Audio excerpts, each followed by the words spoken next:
Hi Leo, welcome to your September 2020 reading.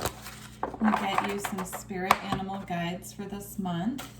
When I was getting into your energy before your reading, I was seeing a big storm with a big red swirling mass of energy in the middle of it, and I was hearing Eye of the Storm. It kind of looked like a hurricane. So you could be feeling this month like there's a lot of chaos and conflict going on around you. And it's really important to stay grounded with the Earthworm card coming out first. So with hearing Eye of the Storm, I feel the message with that is that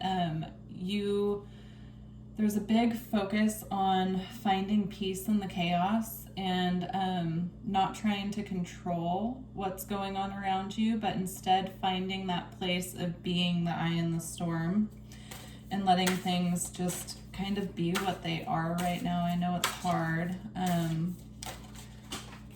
You also have Otter, which is sweet. Let's see.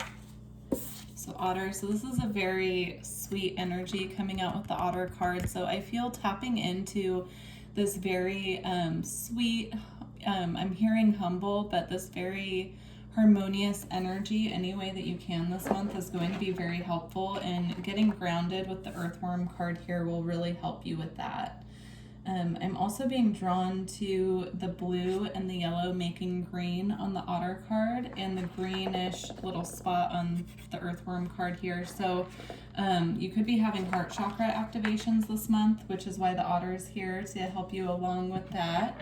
So try to stay in your heart as much as possible when things are chaotic and going on around you that are out of your control. Just try to really drop into that harmonious space in your heart where you don't feel the need to control anything. All right, let's get some more advice. Let's do Leo for September. You have the card of peace. So again, finding peace in the chaos right now is extremely important for you, Leo.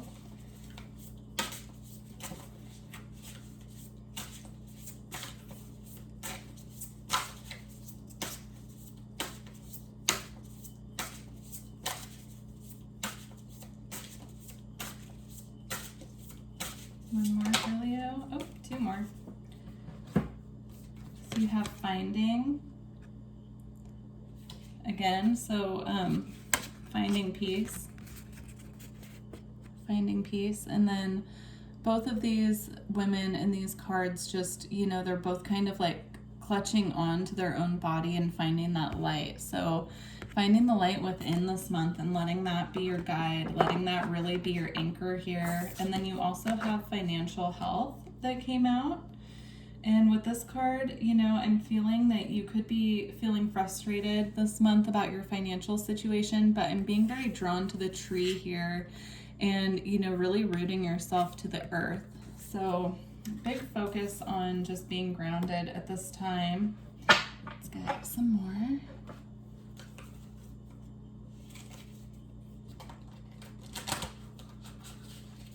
All right. Messages for Leo.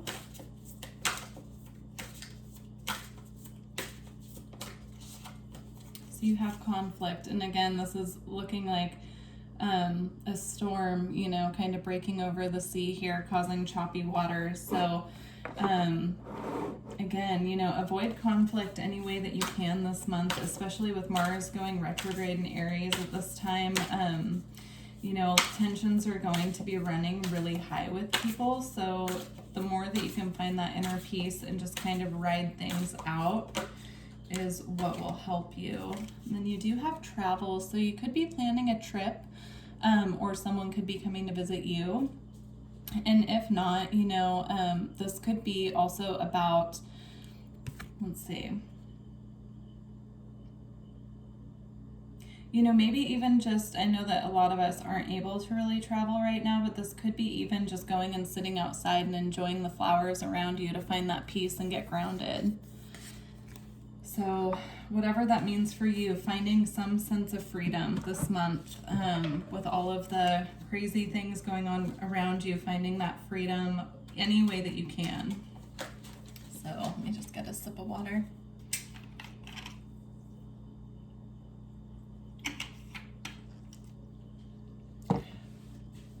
Okay, let's see what the tarot has. So you have the Knight of Swords. So again, I feel that this is blunt communication, either coming into you or that you are giving out. There could be something that you're wanting to express to people around you or someone in particular, and you're wanting to go about it in a very direct, blunt way. And then it came out with the Queen of Cups. So I do feel the message with this is whatever communication you are about to pass on to someone else, or even if blunt communication comes into you, it's really important at this time to stay in your heart and, you know, really tap into your emotions about it and communicate from a place of your heart space instead of, you know, the swords are very mental energy. So it's definitely about heart over head communication. Excuse me. All right. Further messages for Leo.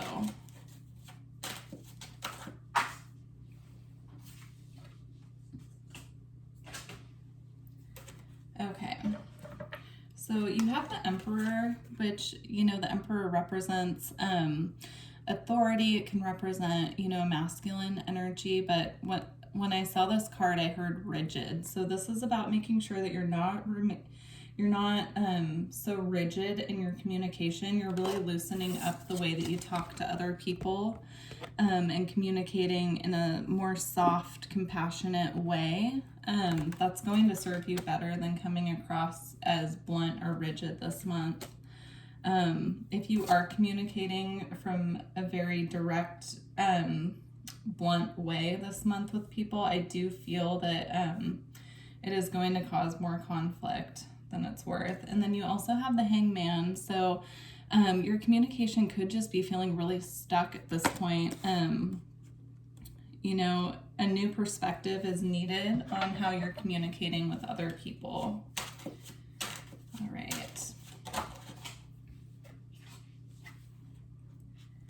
And then you also have the Five of Swords. So again, I feel this is mental conflict and conflict over communication. So as you can see, you know, the Emperor and Ra here in the background are both very stoic, very rigid looking. They look, trying to find the right word to describe it, but just very strong masculine energies. And then you can see the person down here is very sad. And I just feel this is about communication style for you this month. Big focus on that. Okay. The Three of Cups did just fly out. I'm not going to take it, but this could have to do with your friendships. Let's see what else comes out. So what's happening in the near future for Leo? Near future.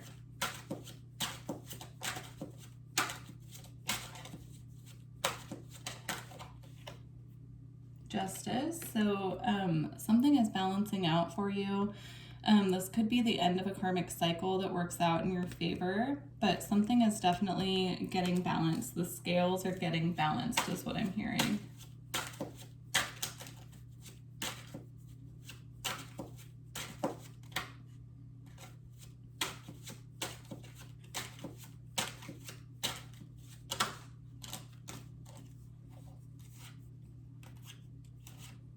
Yeah, so this is in your near future, Leo, and I do feel this is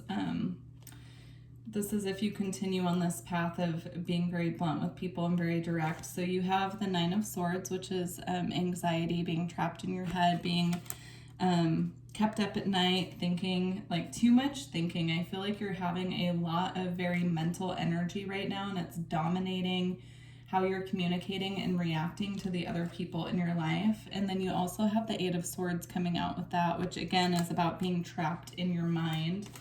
It's mental, it's self-imposed mental imprisonment is what that is. And then you also have the Four of Coins and the Four of Cups. So The Four of Coins is about holding on to things that no longer serve. And as you can see, she is just hiding down here in this hole with this vulture over her, you know, just really grasping onto all of those pentacles and trying to keep them, you know, keep them safe.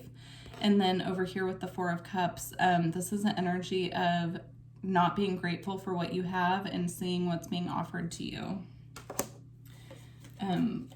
I'm hearing blocking blessings also by focusing, it's a lack mentality, like focusing on what you don't have instead of focusing on being grateful for what you do have.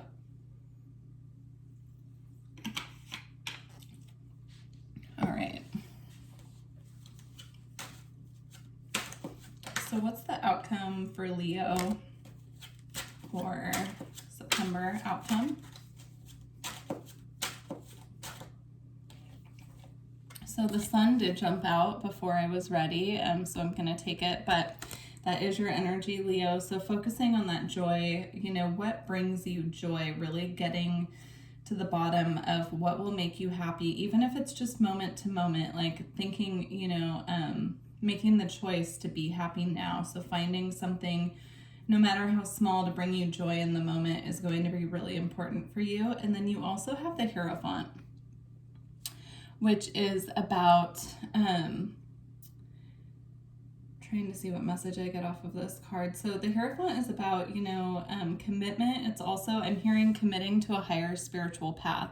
So really focusing on your spiritual path at this time is going to help you really drop into your heart space and figure out what's holding you back at this time, is what I'm hearing also. So focusing on your higher calling, you know, along with the Sun card of focusing on what's bringing you joy, also focusing on the area of your spirituality that you can really get into to pull you out of your mental headspace in the moments where you're struggling. Okay, I'm gonna get some advice. So what's the advice for Leo?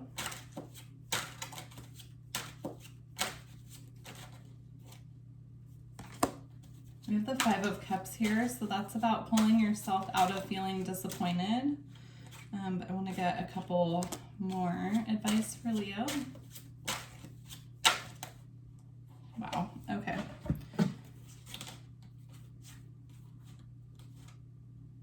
Okay, so we had quite a bit that came out. So you have the Five of Cups with the Ten of Wands. So this is about dropping what's become burdensome to you, and what's causing you disappointment. So again, with focusing on, try to, you know, it's hard. We can't be positive all the time. I mean, that's just reality. You know, everyone has disappointments and upsets and everything, but it's, so it's not about not feeling your feelings when they come up, like if there's reason to be disappointed, but it's about if things are impacting you to the point where you feel burdened by them, it's about trying to let that go and figuring out what's actually going to make you happy. So with that being said, this is what came out next. So we have the Three of Swords, which is about heartache, disappointment, and loss. And then it came out with the Tower. So I do feel that if you are holding on to things that are causing burdens for you and they're holding you back at this point, you will be bringing in a Tower moment for yourself, where you have to make a choice, a decision to take a different path, to whatever, you know, Spirit's really trying to bring you out of this energy of feeling down on yourself or feeling disappointed. And you know, if you aren't shifting your perspective in the way that's needed right now for you to succeed, then there will be something coming in that's out of your control that, you know, I don't want to make it sound scary, because it could be just even a perspective shift or something that really shifts your perspective. But I feel that that's what is being asked for here, is just a shift in perspective from that very overloaded mental place to a place of being more in your heart space and focusing on gratitude and what is in front of you versus disappointment of what's not. And then it came out with the Hermit. So I do feel there is a need to go within here and get, you know, some self-reflection on how you can move forward and be happy. And then, you know, if you do all of that, what's coming in is this energy of the Queen of Wands. You know, just being very in your power, feeling passionate, creative, very joyous, happy energy, very in control. And then, and in control, not in a controlling way, just more like mastering your feelings, your emotions, your impulses. And then, and getting also, again, more into your heart and your passionate, creative feelings rather than being trapped in your mind. And it will bring in this, you know, the 10 of Cups here, which is ultimate contentment and fulfillment. So just a change in perspective is needed, Leo, this month. And the Mars and Aries retrograde energy can cause a lot of frustration, a lot of delays with things that we thought were sorted out. So just be mindful of that, and, you know, maybe look that up and see how it's affecting you. I know that that really helped me looking up, you know, what house of my birth chart it's in, and also, you know, finding information just about how that's impacting me personally. So that might be something that you want to look into. I also offer personal readings as well. So if you're interested, then let me know. To close out your reading, we have Time Machine, and I'm going to read this from the book. It's so beautiful. All right, I'm going to read that from the book. I'm still getting to know this deck. All right. Inherited patterns, conditioning, lessons already learned, cellular memory, honoring the past without being trapped there. We rely on stories we inherit from our ancestors, our families, our culture, and the world around us to construct a map of our reality. As we develop new stories in life, we build on those old foundations, repair them when we can, or tear them down to begin again. The best and most powerful traits and experiences of your ancestors are yours to integrate into your life so you don't have to revisit their hardships or rectify their mistakes. You have a magical map with which to navigate your current circumstances. Look to the past for answers now. Ask yourself, in this situation, what can I learn from those who came before me? What traits can I emulate in order to move through this challenge with wisdom? And how can I build on what I already know and integrate this understanding? What might I do differently? Sometimes you walk blindly into traps set in the past. Perhaps you couldn't see you were repeating a pattern until you were well in it. The best course of action here is to rest, practice self-compassion, and make a conscious choice to do something differently next time. Clarity will come. Remember that if you do what you always did, you'll get what you always got. History repeats itself only if you allow it. The most important thing is that you are becoming aware. You can make a different choice regarding how you respond to life right now. Yes, things can be awkward and uncomfortable as old hurts are revealed and new solutions are attempted. The time is ripe for change. So keep going. Every step is important. Allies will rally, but in the end, you are the one that you've been searching for. One day you will remember how beautiful your new story was just around the corner. All right, Leo. Well, if you resonated with this reading, please let me know in the comments. And if you feel guided, subscribe to the channel, and I look forward to connecting with you in October. All right, thanks, Leo. Bye.